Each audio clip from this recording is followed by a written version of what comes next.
vocês hoje um texto que está lá no livro de Mateus, no capítulo 26, a partir do verso 39. Aqui vai se tratar da história do Getsêmani, onde Jesus, em profunda agonia, clama ao Pai.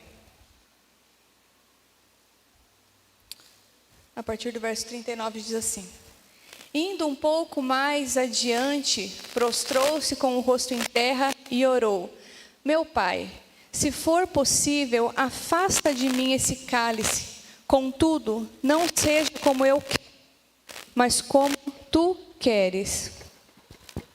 Então, voltou aos seus discípulos e os encontrou dormindo.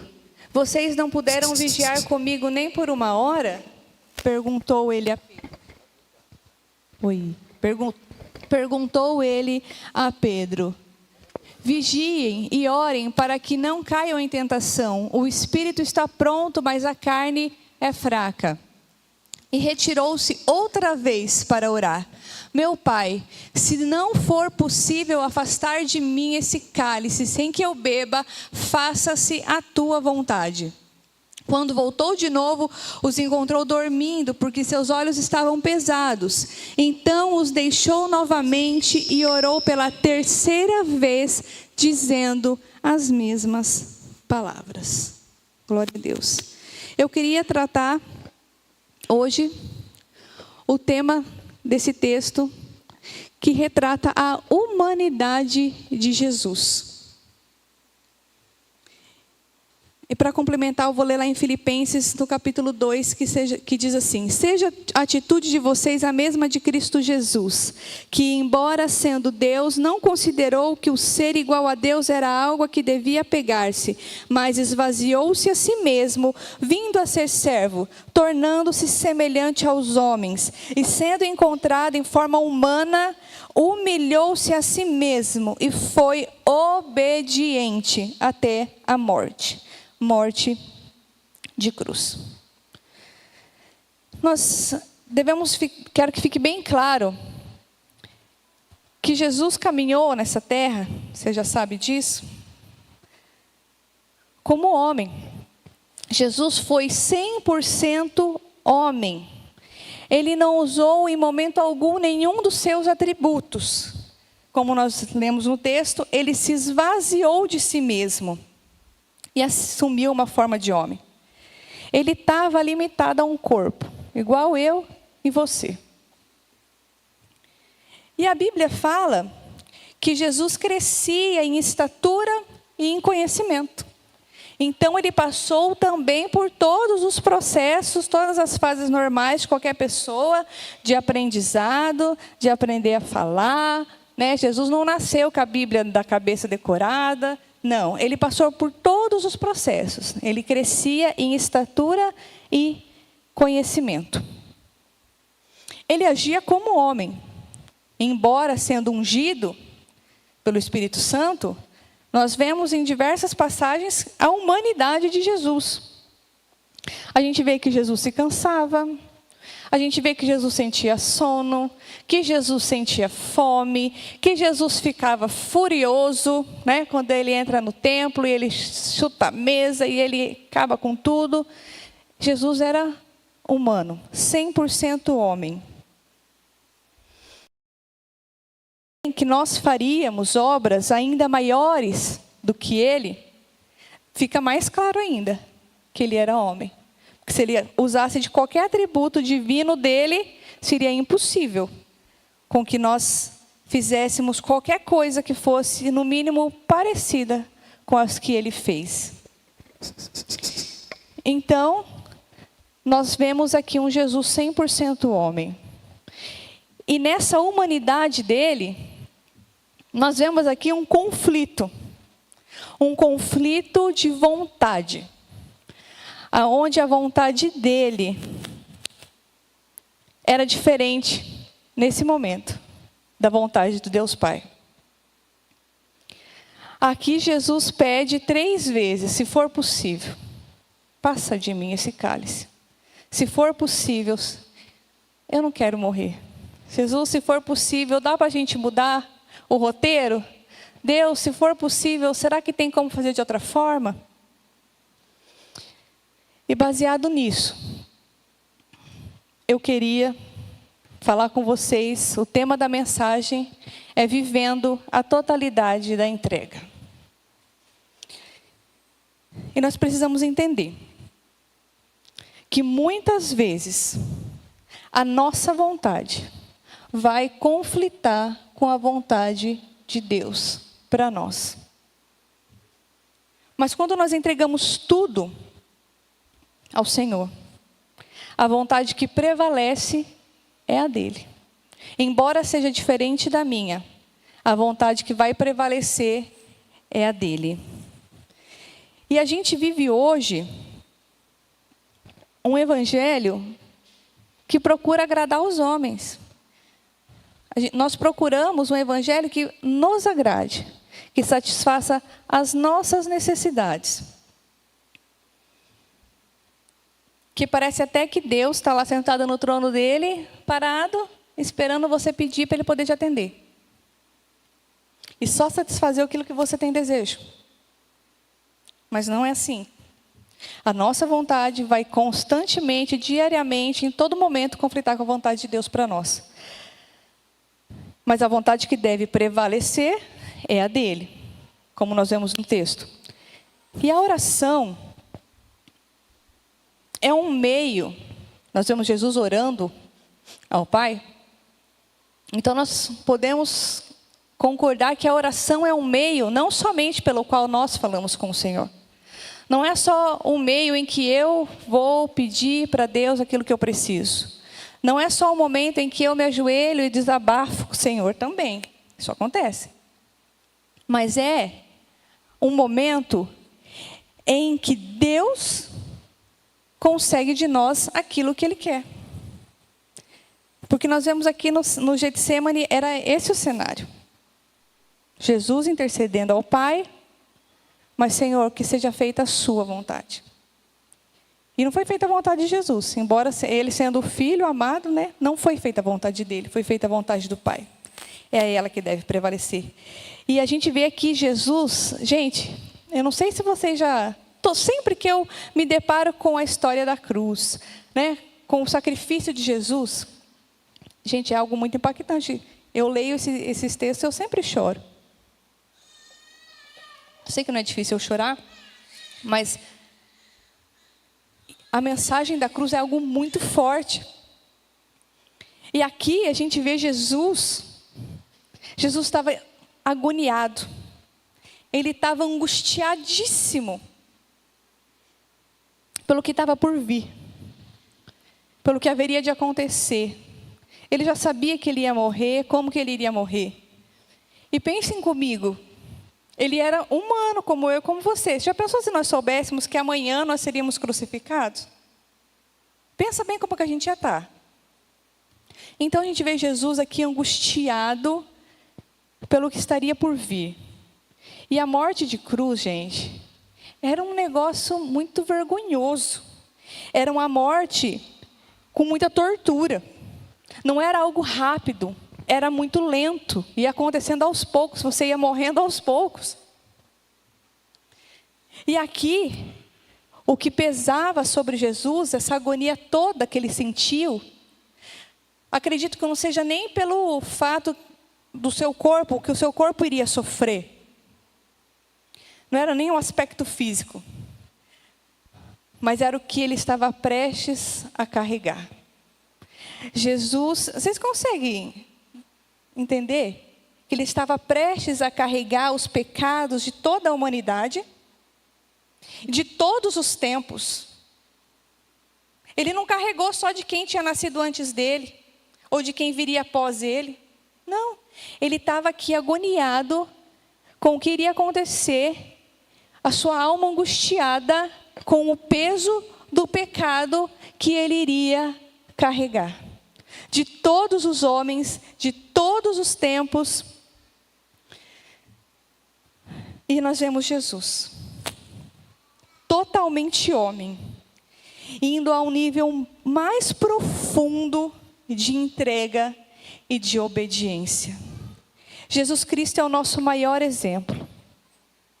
E Deus espera de nós esse padrão. O padrão é de Jesus.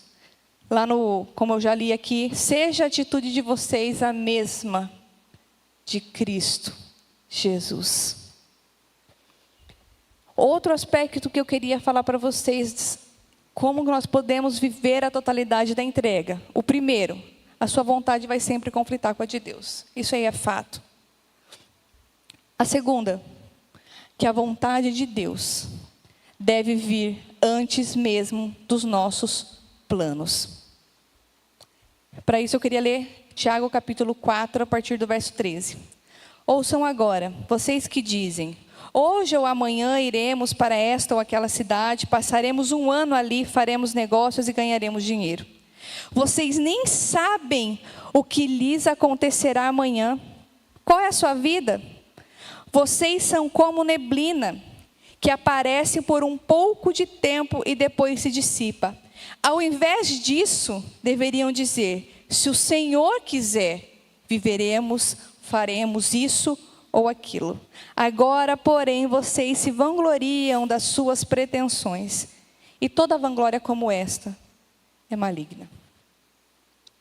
Entenda que Deus tem um plano personalizado para cada um de nós. Deus tem um plano diferente, o seu é diferente do meu, que é diferente do meu marido, que é diferente do meu filho. Deus tem um plano personalizado para cada um de nós. E esses planos se concretizam se o Senhor quiser. Mas sabe o que a gente faz? Que eu já fiz e a duras penas aprendi, mas foi sofrido. Era assim, eu fazia o meu planejamento anual. Fazia, colocava lá. Não estou falando que é errado planejar, pelo amor de Deus, não entendam assim. Eu fazia o meu planejamento. Colava na porta do meu guarda-roupa. E era assim: Senhor, meus planos são esses, tá? Agora o Senhor vem e me abençoa. Nem sequer orava, perguntando se aquilo era da vontade dele ou não. Eu já planejei, estava prontinha na minha cabeça, eu já sabia como que eu ia fazer para conseguir cada uma daquelas coisas. Mas e agora? Consultar o Senhor antes, nem pensar. Eu fazia o plano e eu corria atrás de realizar aquilo. E é assim que a gente vive. Muitos, eu já vivi muito assim. E a questão não é fazer plano, gente. Porque a gente tem que planejar, a gente tem que se organizar. Se você quer trocar de carro, você tem que se planejar, né? Se você quer adquirir alguma coisa, você faz o quê? Você se planeja. Se você está pensando em trocar de emprego, você dá uma planejada antes, dá uma medida, né? Veja, né? Quanto tempo que será que eu vou ficar desempregado? Quanto que eu vou receber? Você faz ali mais ou menos uma medida. Não está errado planejar. Não está errado você planejar para querer abrir o seu próprio negócio. Não, de forma alguma. A questão é deixar Deus de fora. E nós temos que permitir que, embora nós façamos inúmeros planos, a última palavra quem dá é Ele. Então, embora eu tenha planejado para esse ano que eu vou reformar minha casa, se o Senhor quiser, eu vou. Se Ele não quiser, eu não vou. É simples. Eu achar que eu posso controlar minha própria vida e não andar em submissão, em obediência à vontade do Senhor. É isso que está errado. Pode se planejar, sim, pode se organizar, mas entenda que a vontade do Senhor é a que deve prevalecer. Lá em Provérbios, no capítulo 16, diz assim: ao homem pertencem os planos do coração, mas do Senhor vem a resposta final. Então, mais uma vez, o erro não está em parar em querer se planejar. Mas nós temos que depender do Senhor. Se vai acontecer aquilo que eu planejei ou não. Quem dá a resposta final é o Senhor. No verso 2 do capítulo 16 de Provérbios diz assim, todos os caminhos do homem lhe parecem puros, mas o Senhor sonda o espírito. O Senhor, em outras versões, diz que o Senhor pesa as motivações. Todos os caminhos parecem bons, mas o Senhor é aquele que sonda a motivação. Sabe, às vezes a gente até escolhe fazer coisas certas, mas com a motivação errada. Sabe? Está errado você querer participar de alguma coisa na igreja? Não. Está errado você querer, sei lá, pregar? Claro que não. Mas o que é que te motiva a querer fazer isso? É servir? É ajudar? Ou é se autopromover? Aí está errado. Quem sonda é o Senhor. Sabe, esses dias eu trouxe uma palavra aqui para o Ministério de Louvor sobre as motivações do nosso coração. O que é que nos motiva a estarmos aqui? A motivação ela tem que estar ajustada.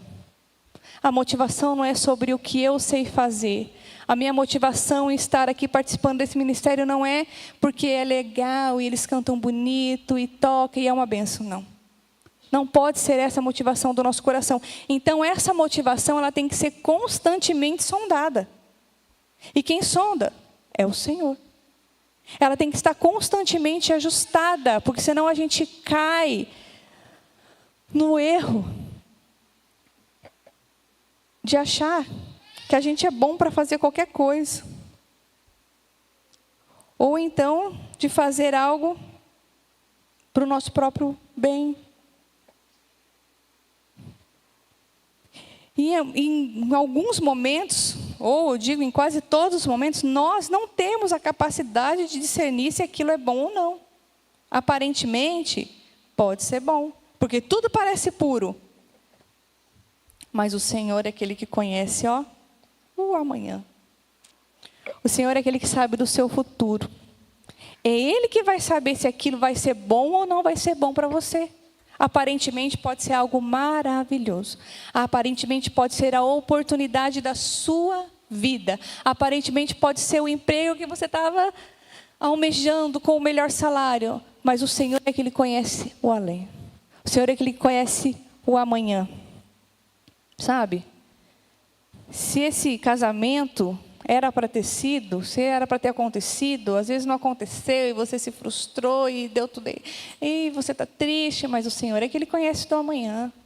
Ele sabe de todas as coisas. No verso 3 do capítulo 16 também diz assim: consagre ao Senhor tudo que você faz, e os seus planos serão bem-sucedidos. Não é que o Senhor é o cara que aborta todos os planos, o Senhor chatão que acaba com toda a nossa alegria. Não é sobre isso. É sobre colocar Ele à frente de todas as coisas. É deixar que Ele nos conduza. É querer o que o Senhor quer. É você fazer uma oração e falar assim: Senhor, o que o Senhor quer que eu queira? Mais ou menos assim. Vou dar um exemplo prático.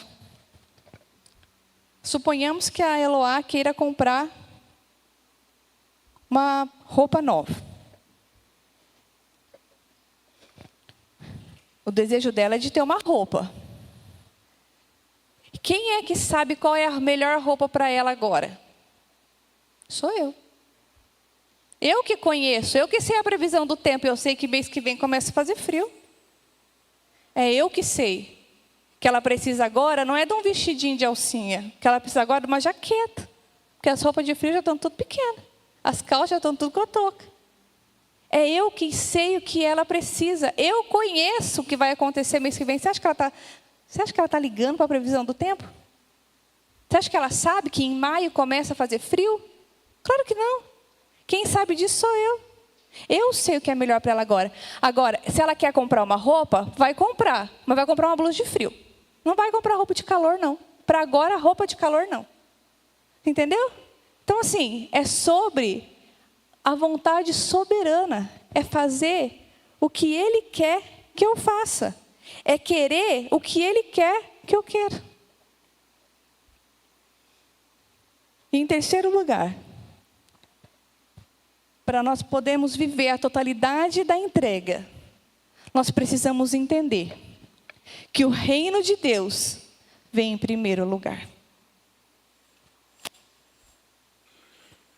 Mateus 6,33 diz assim: busquem, pois, primeiro o reino de Deus e a sua justiça, e todas essas coisas serão acrescentadas a vocês. Aqui ele está se referindo às demais coisas, é o basicão. Porque antes disso ele fala assim: por que vocês estão ansiosos? Porque vão comer, vestir, beber. As demais coisas são as necessidades básicas.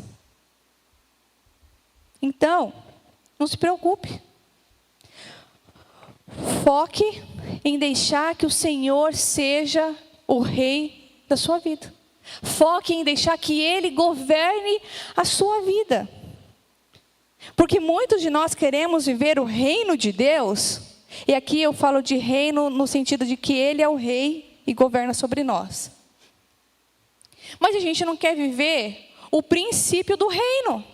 Qual que é o princípio do reino? Que Ele tem que sair o primeiro. Ele tem que ocupar o primeiro lugar. Em Mateus, no capítulo 13, tem uma parábola.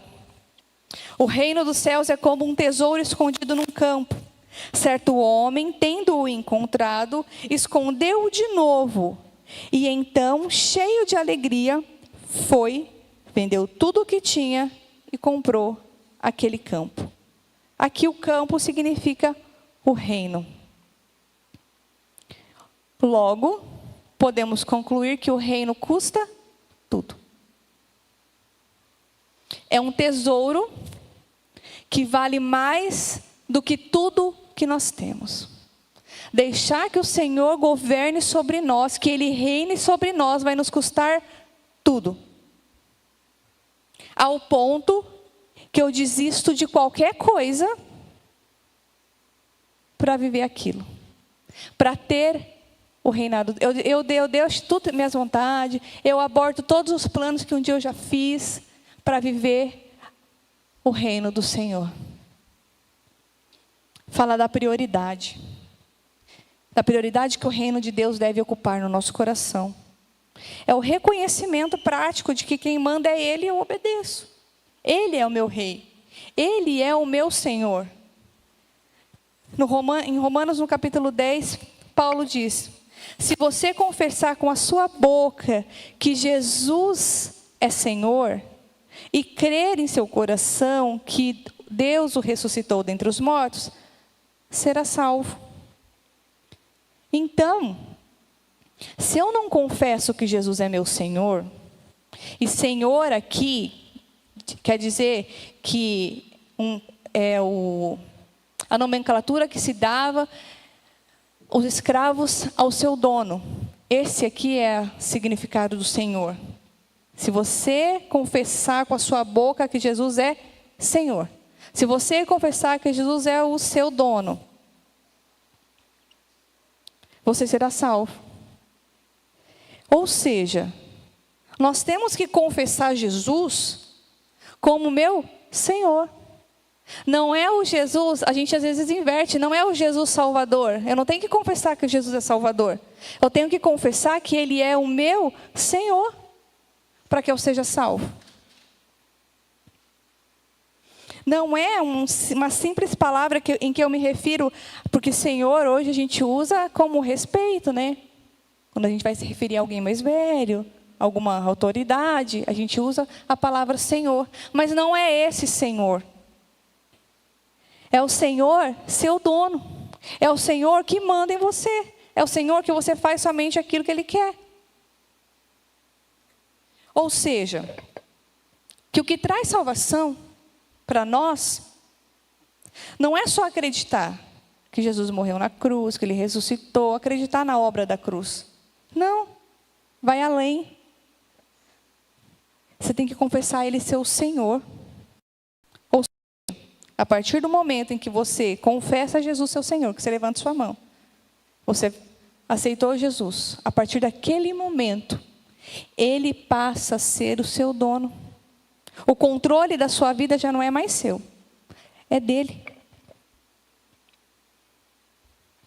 Aí você consegue entender: Jesus, tudo que eu tenho é seu, o controle da minha vida é seu, porque eu fui comprado pelo preço do sacrifício da cruz. Eu aceito, não que Ele morreu, Eu aceito que Ele é o meu Senhor. E então, o reino custa tudo. Não é porque a gente pode comprar qualquer coisa. Ele custa tudo porque nós precisamos abrir mão de tudo. É colocar o Senhor acima de todas as coisas. Venha o teu reino. Venha, Senhor, o teu reino sobre mim. É o Senhor que me governa. Seja feita a tua vontade. A partir do momento que Ele é o teu rei, que Ele é o teu Senhor, é a vontade dEle que se estabelece na sua vida. Não há evangelho. Não há.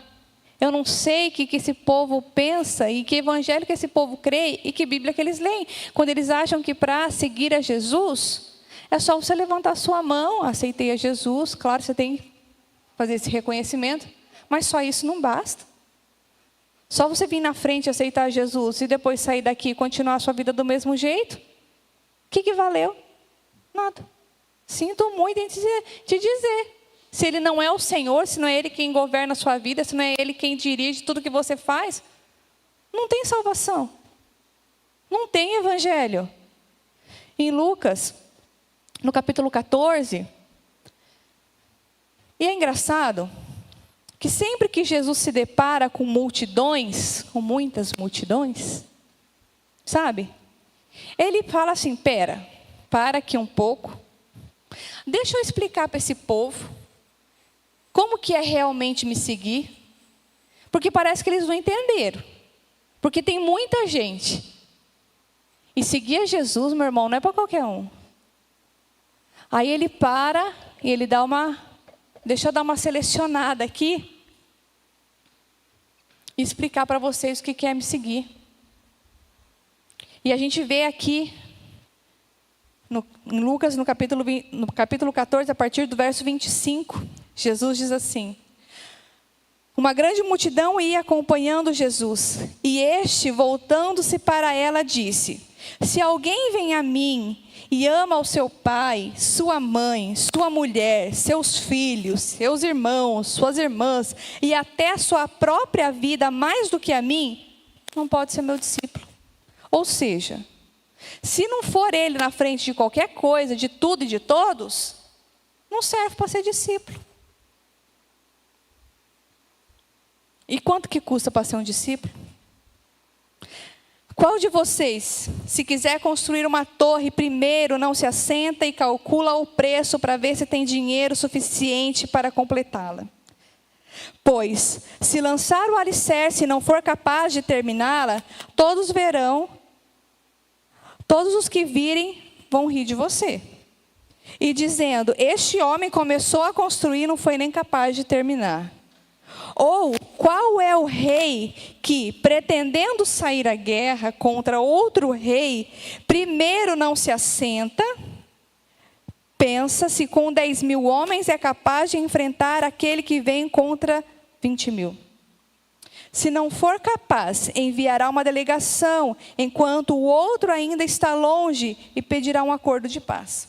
Da mesma forma, qualquer de vocês que não renunciar tudo o que possui, não pode ser meu discípulo. O que Jesus está querendo dizer? A gente já ouviu isso aqui, e dá uma calculada no que é seguir Jesus.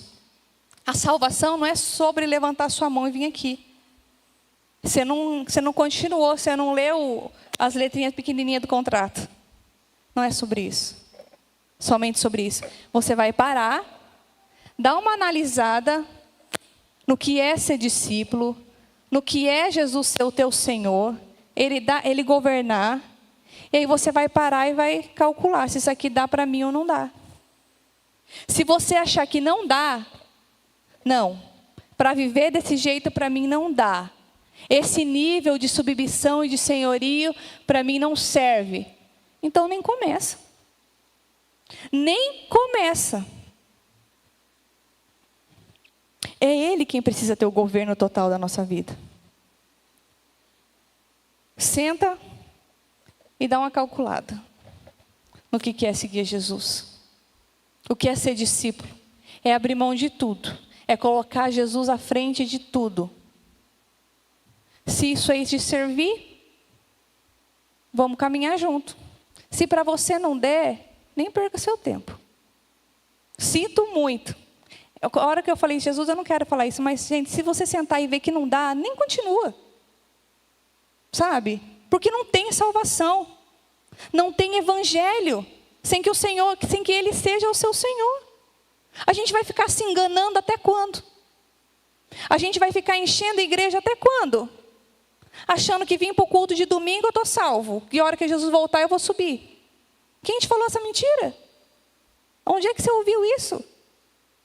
Não existe salvação sem reconhecimento que Ele é o seu Senhor.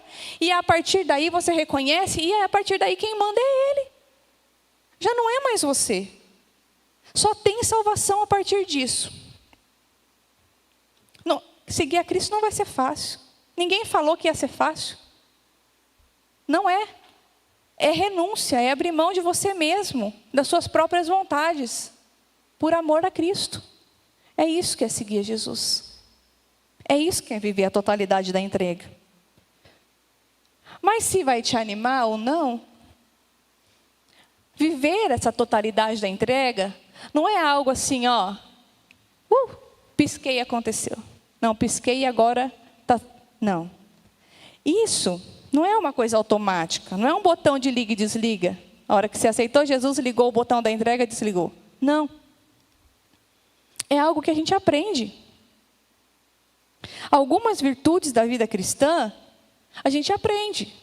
Não é os frutos do Espírito, né? Amor, isso aí vai gerando em nós através do Espírito Santo. Mas tem algumas virtudes em nós que a gente vai aprendendo ao longo da caminhada.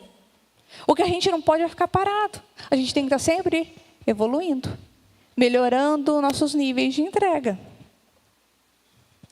Em Filipenses, Paulo diz: eu aprendi a viver contente em toda e qualquer situação. Eu aprendi a viver contente. Contentamento é algo que você vai exercitando. Entrega também. É algo que a gente vai aprendendo ao longo da caminhada. Um dia você consegue abrir mão de uma coisa, no outro dia já é uma coisa que para você já era um pouco mais difícil, depois é outra, e assim vai. Aos poucos você vai evoluindo, até chegar a um nível profundo de entrega. Em Hebreus, no capítulo 5, também é uma outra ótica desse mesmo texto que nós lemos do Getsemane, que fala assim: durante os seus dias de vida na terra, Jesus ofereceu orações e súplicas em voz alta e com lágrimas àquele que o podia salvar da morte, sendo ouvido por causa da sua reverente submissão. Embora sendo filho, ele aprendeu a obedecer por meio daquilo que ele sofreu. Gente, se até Jesus teve que aprender a ser obediente, quem dirá nós? Jesus perfeito, nunca pecou, também teve que aprender a ser obediente. E esse texto mostra que nós vamos crescendo na obediência. E é nesses momentos de conflitos das nossas vontades que o nosso coração é testado. Sabe, porque quando você fala assim, eu sou submisso ao meu esposo, por exemplo. Nós devemos ser, né? Mas eu sou submissa. É fácil você ser submissa quando vocês dois concordam com a mesma ideia, né? Vocês dois pensam iguais sobre alguma coisa e ele fala assim, a gente vai fazer assim, mas como você também concorda, você faz. Isso não é ser submisso. Isso aí é uma harmonia. Ser submisso é quando você tem que fazer alguma coisa que você não quer.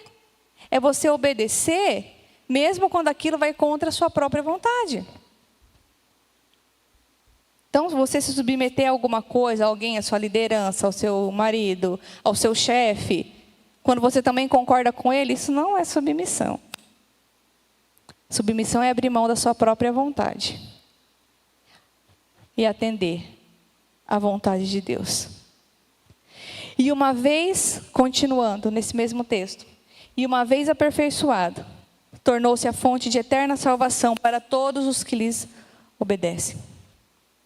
Quanto mais nós nos sujeitamos à obediência, ao senhorio dele, mais nós estamos sendo aperfeiçoados.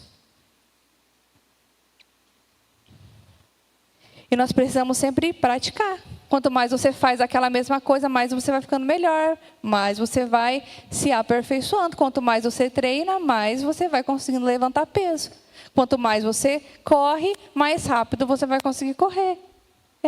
É treino. Obediência é treinar.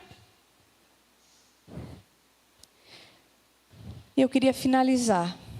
Já vou partir para o final. Eu queria te fazer uma pergunta. Que você refletisse. Como é que está o seu nível de entrega? Onde é que você está? Conflitando nas suas próprias vontades? Porque a gente não, entenda, nós não conseguimos avaliar a situação com base naquilo que a gente está perdendo. A gente fica tão focado na perca, naquilo que eu vou ter que abrir mão, no sacrifício que eu vou ter que fazer, que a gente não consegue avaliar que o que o Senhor tem é algo muito maior. Que o que o Senhor tem é algo muito melhor. E ali Jesus entra, olha para a cruz, para aquilo que estava prestes a acontecer com ele, e entra numa agonia, e ele fica muito assustado, ele era homem, ele fica extremamente assustado com o que está por vir. Era muito sofrimento. E viver com Jesus é isso. É abrir mão daquilo que custa. E abrir mão daquilo que custa dói. Sabe? Abrir mão do seu orgulho é sofrido. Mas a gente precisa colocar o nosso foco no resultado final. E aqui eu queria dar um breve testemunho. Há alguns anos, não muitos, eu passei por uma crise. E foi extremamente dolorida. Uma crise no meu casamento.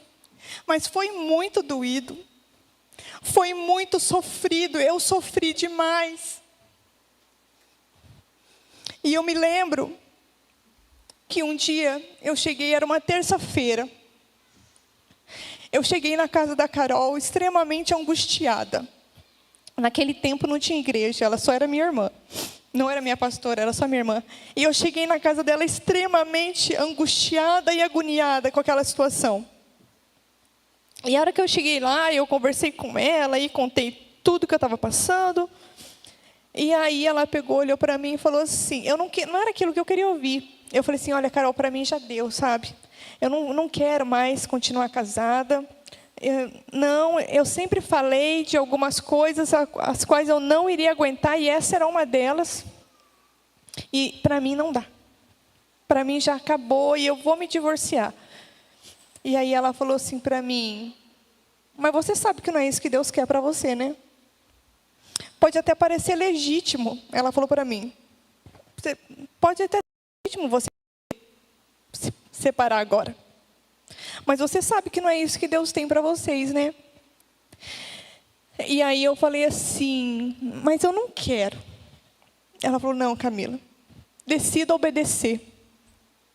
E para mim aquilo foi logo quando eu comecei a de fato me encontrar com Jesus. Porque, gente, frequentar a igreja eu frequento desde sempre.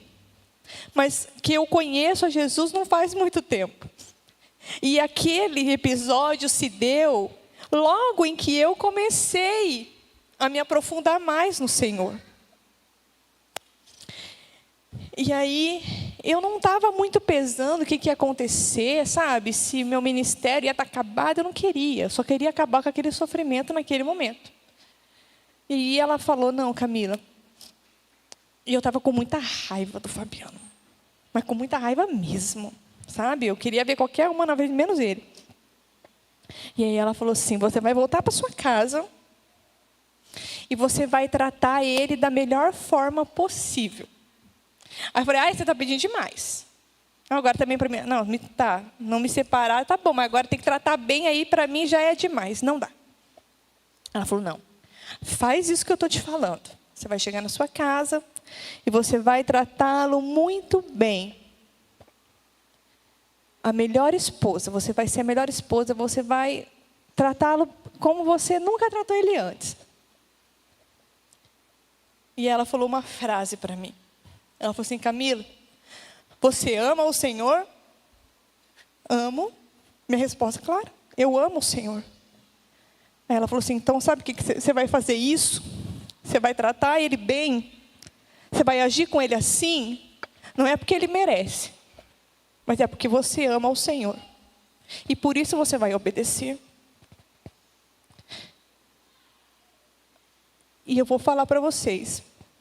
Hoje eu vejo.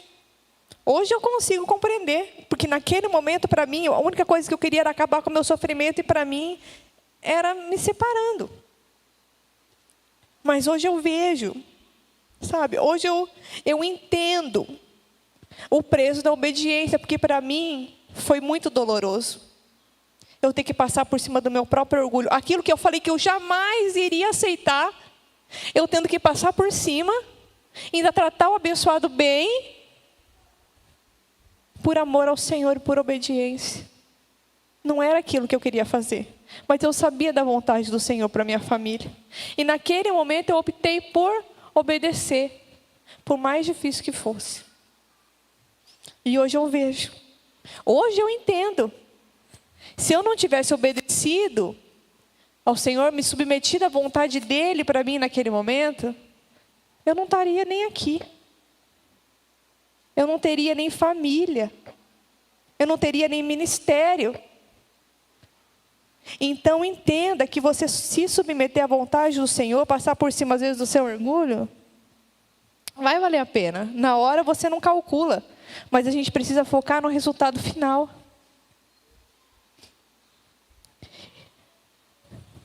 E não há nada que o Senhor peça que seja injusto, que vai te fazer mal, que para você não vai ser bom. Não há nada que o Senhor te peça. Apesar a dor pode ser momentânea, mas foca no resultado final. Se não há obediência, rendição e entrega, você não vive o Evangelho. E eu queria chamar o tempo de louvor. A gente tem que se entregar ao Senhor por inteiro. É viver a totalidade da entrega. E o que o Senhor espera de mim e de você não está relacionado à quantidade. Sabe? Porque às vezes a gente fica esperando a condição ideal, o melhor cenário, a melhor estabilidade da sua vida para que você se entregue totalmente ao Senhor. Mas o Senhor não está apegado à quantidade. O Senhor não quer o seu melhor tempo. O Senhor não quer o máximo de dinheiro que um dia você pode ganhar e entregar para Ele. O Senhor quer tudo. Às vezes a gente fica esperando condições,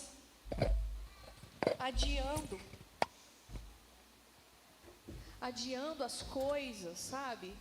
Achando que aquilo que você tem ainda é muito pouco.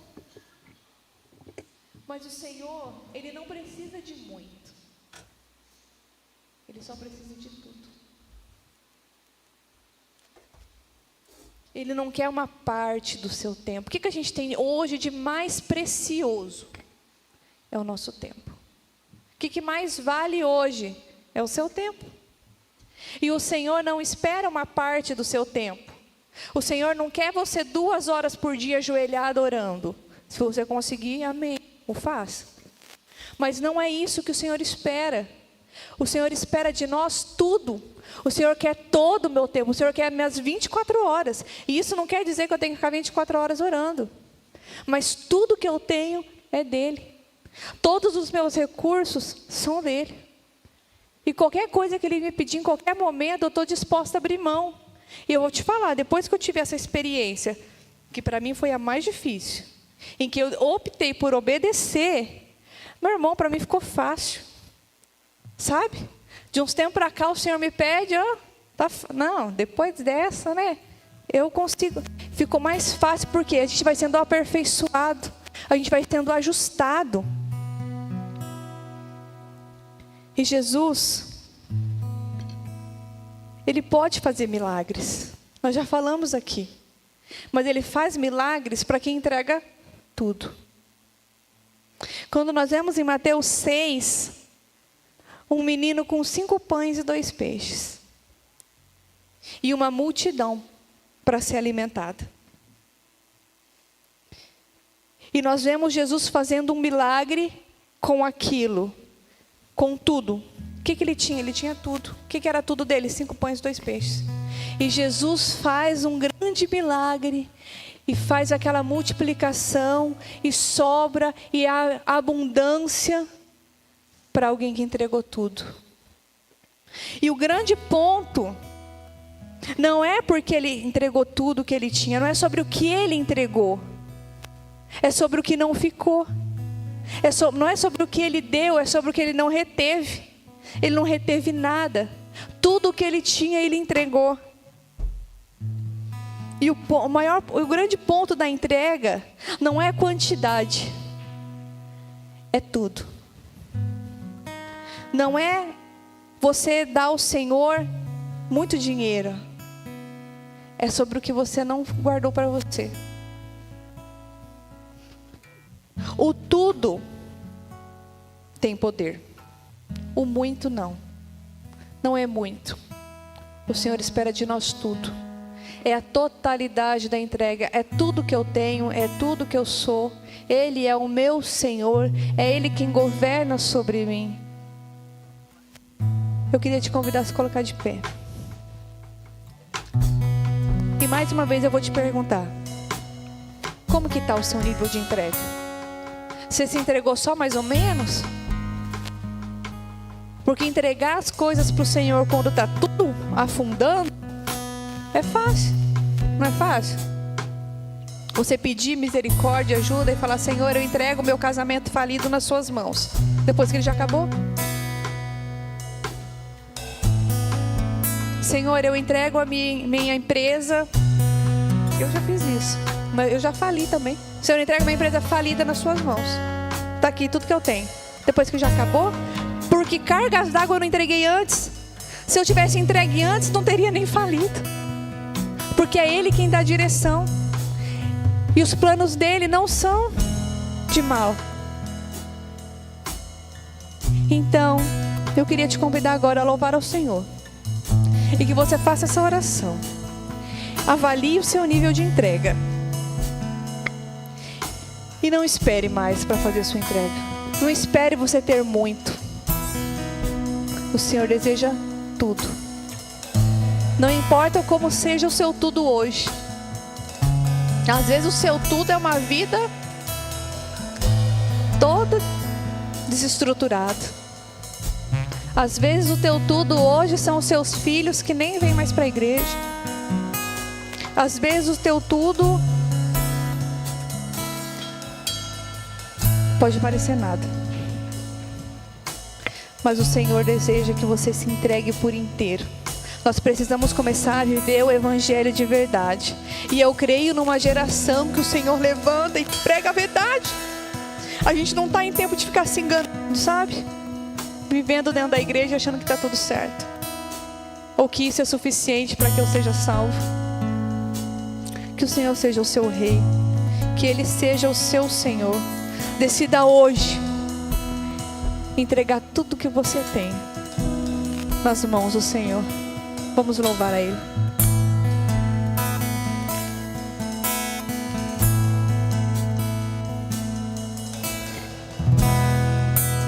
Neste lugar, Tu és real.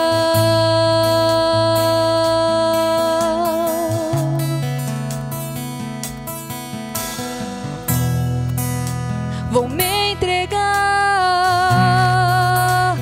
totalmente.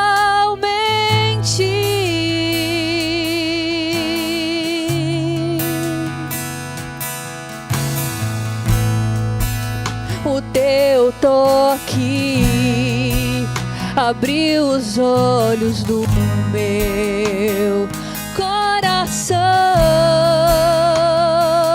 e eu posso enxergar e entender. Se eu me humilhar diante do teu altar e sacrificar aquilo que